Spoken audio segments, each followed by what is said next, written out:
You are listening to Stitch Wish Radio, a podcast for crafting your own magic and threads. I'm your host, textile artist, author, and teacher, Christy Johnson. Even when fabrics are tattered to the point of falling apart, they continue to have use. It's just that that use might change. Even the tiniest scraps can serve as stuffing for a pillow or a quilt or stuffed animals. In the last episode, I talked about zero waste pattern making when designing clothing. You know what one of the best zero waste options is? Repurposing and upcycling fabrics. Before we jump into today's episode, though, I just want to shout out to all of you who participated in last month's Mythic Creatures Stitch Along. It's been absolutely incredible to see what everyone has made. So many beautiful works of art.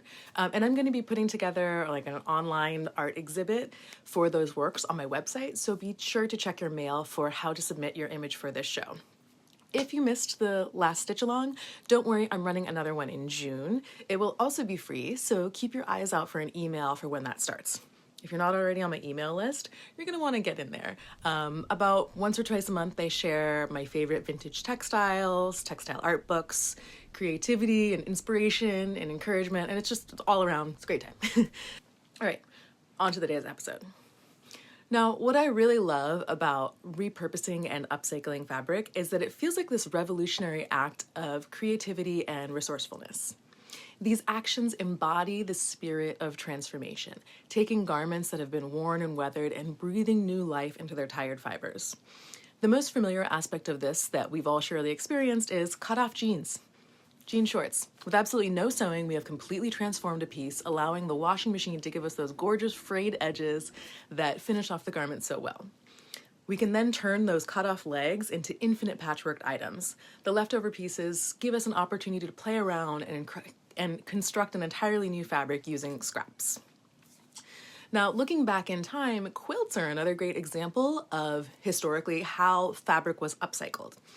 Clothing would be patched together to live a whole new life, and I love getting my hands on old quilt pieces. I have like piles of them in the studio. I like to pick at their seams and see what's inside them, see what they're made of, getting any details I can about how or with what they were made. I especially love doing this with layers of kantha quilts. So kantha quilts from India are usually layers of old fabrics that are too worn out to reuse, but they make a great batting layer. So they're layered and layered, and all these layers of fabrics are stitched together with rows of tiny running stitches to reinforce them and turn them into a solid, long-lasting blanket. I recently had the pleasure of taking a tour of a local friend's studio. So Bianca, the designer of Namai, who makes jackets like the one I'm wearing, out of these worn out kanthas. And I love how she describes this as these being third generation materials. There's the original garment or fabric, the kantha quilt that was created out of it. Then when these get old and maybe ripped or stained, Bianca cuts the jackets out of these usable areas. It's so cool. Especially because the way she designs them, they're entirely reversible. So I wear this one on the more quiet side, so you didn't have to get blinded by all this print and pattern and the wild jacket. Oh, and by the way, if you were on team, I don't want to cut up old quilts or I'm disturbed by that, I have an episode coming up for you, so stay tuned. But anyways, back on topic. You can see the highlights of these kanthas on my blog, so go to the show notes to find more on that if you're interested in more about these kanthas. So, upcycle clothing. Where do we start? Let's start off by talking about clothing donations. If a garment is in really good condition and doesn't have any stains or rips, you might just want to leave it or donate it, as that garment still has plenty of life into it. If a garment is stained or torn or otherwise compromised, do not donate this. Don't put it in the bin. What happens is these donations end up being sent to the global south, where textile workers who purchase large lots of these clothes to then resell are left with these unusable things. So they unpack a lot and there's all these unwearable items. They can't make any money off of it.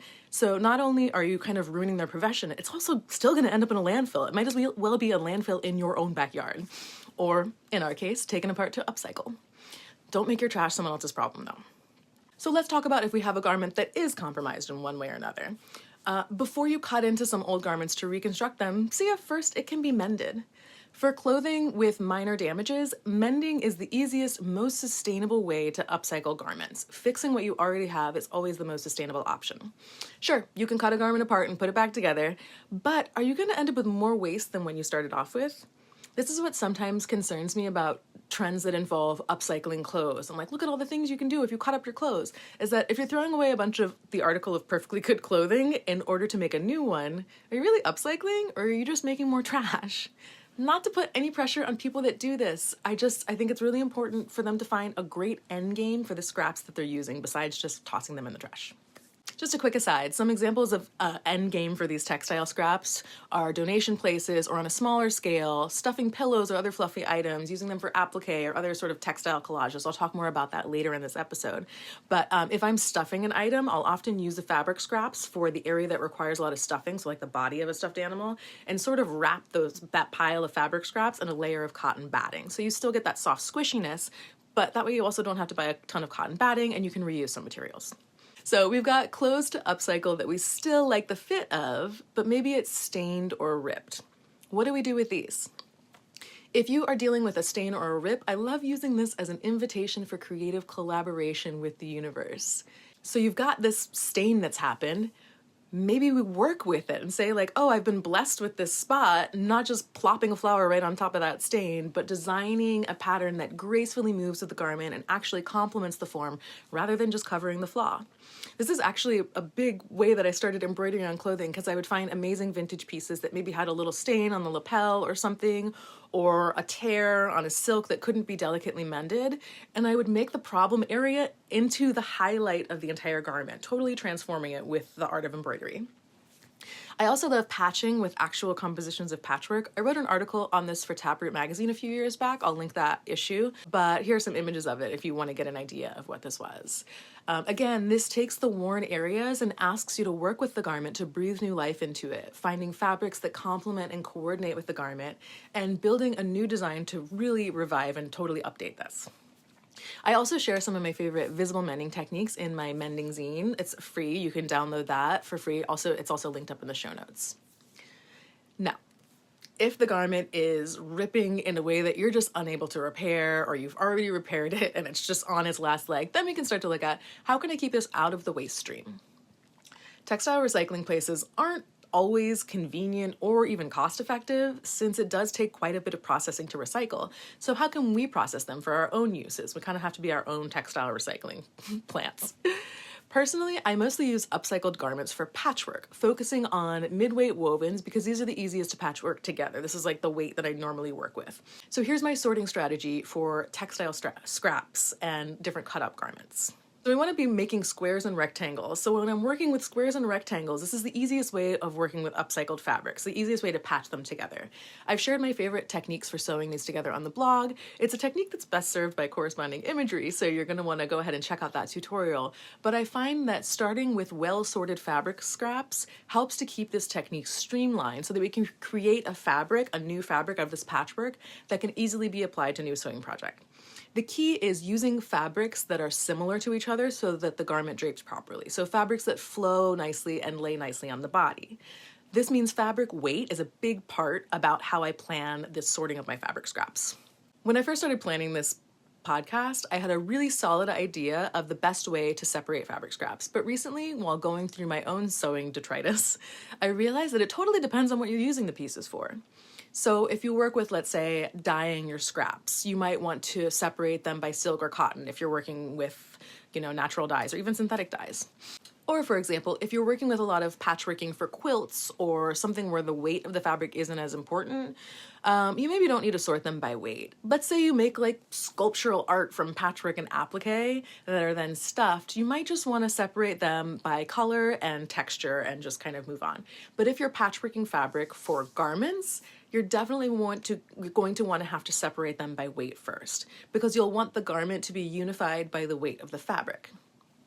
In this case, fabric weight is really important. You don't want to sew like a slinky chiffon to a denim. This is mostly for woven fabrics, this description. I don't really work with knits as much, so I don't have as many knit scraps. They're not that easy to patchwork, but I do have some other ideas for those coming up at the end of the episode.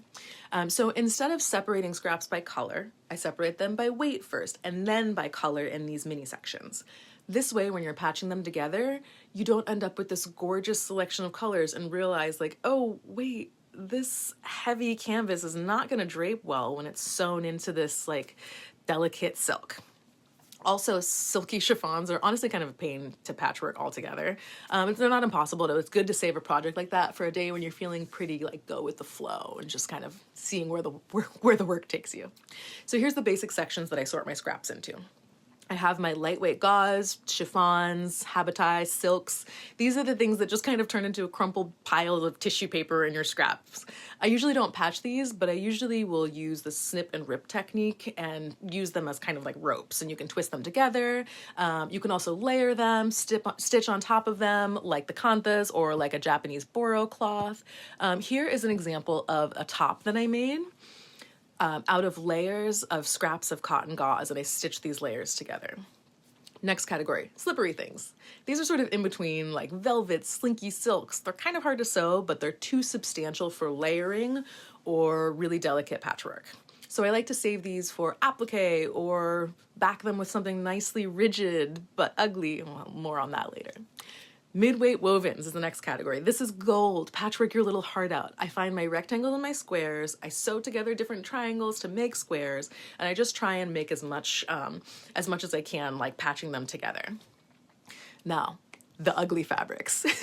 You know, ugly is a relative terminology, but that polyester gingham flannel in hot pink and optic white needs a place to go. I am not going to be patchworking that anytime. So I use these as a base for wovens. So if I'm like quilting on a base, so sometimes when you're working with quilts, you just want to like sew pieces onto a base fabric and give them support. Like when you're working with those slinkier fabrics, this is great for that. Last category is heavyweights. These are great as applique backgrounds or quilting with other similar weights. I also love using these for making little bucket baskets. So when I have enough of a heavyweight fabric, I'll go ahead and make these little bucket baskets. They're great in the studio for organizing. They're a quick and easy sewing project. I love these. And the last category is knits. I honestly save knits as far as like upcycling them for cleaning and painting rags, or, you know, working with them for rags where when you have like a really dirty cleanup job where you don't want to ruin a perfectly good towel, but you need a little more strength than just like a paper towel, those knit scraps are perfect rags. It's the only thing I use them for. Okay, now let's wrap this up with some cool ideas I've seen but I haven't tried.